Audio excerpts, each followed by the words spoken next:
నమస్తే. చట్నీ అవలక్కి అనేది కర్ణాటకలో చాలా విరివిగా చేసుకుంటూ ఉంటారు. అది ఎలా చేయాలో ఈరోజు చేసి చూపిస్తున్నాను.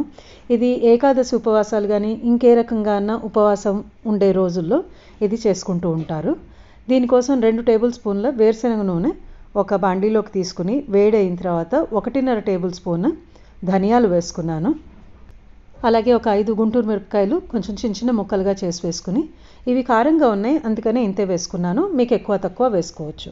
ఇవి కాస్త ఎరుపు రంగు వచ్చేంత వరకు వేయించుకొని స్టవ్ ఆఫ్ చేసేసేయండి.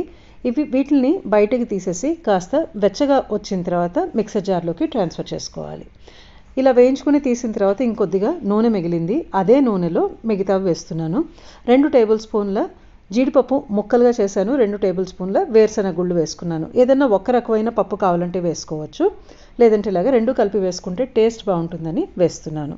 ఇవి కాస్త దోరగా వేయించుకోవాలి. మొదట్లో అవి వేగుతూ ఉండగా మినప్పప్పు, ఆవాలు ఇవి వేసుకుని ఇవంతా ఎర్రగా వచ్చేంత వరకు వేయించుకోవాలి.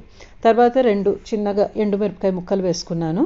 కొద్దిగా కరివేపాకు, ఇవి కడిగి ఆరబెట్టుకున్న కరివేపాకు వేసుకున్నాను. కొంచెం పసుపు, 1/2 టీ స్పూను ఇంగువ, ఇవన్నీ వేసుకుని మళ్ళీ బాగా వేయించుకోవాలి. స్టవ్ని లో ఫ్లేమ్లో పెట్టుకుని మెల్లిగా పప్పులు వేయించుకుంటే మంచి టేస్ట్ వస్తుంది. ఇప్పుడు స్టవ్ ఆఫ్ చేసుకుని పక్కన పెట్టేసుకుని ఇది కాస్త వెచ్చగా వచ్చేదాకా వెయిట్ చేయాలి.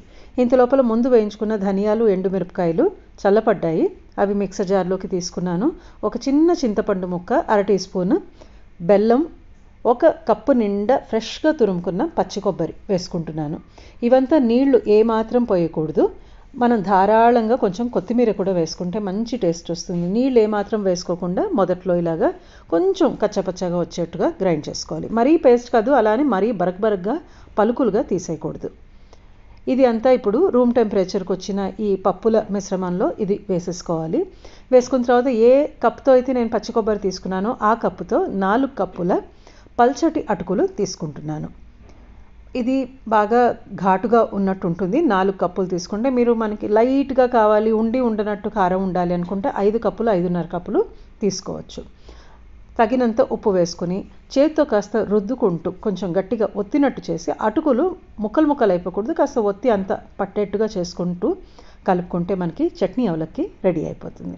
చాలా సులభంగా చేసుకోవచ్చు. చాలా టేస్టీగా ఉంటుంది. ఉపవాసం ఉన్న రోజుల్లో బాగా ఫిల్లింగ్గా అనిపిస్తుంది తీసుకుంటే. అంతేకాకుండా పిల్లలు స్కూల్ నుంచి వచ్చిన తర్వాత ఇవ్వడానికి కూడా చాలా బాగుంటుంది. చేసి చూసుకుని మీ అభిప్రాయాన్ని తెలపండి.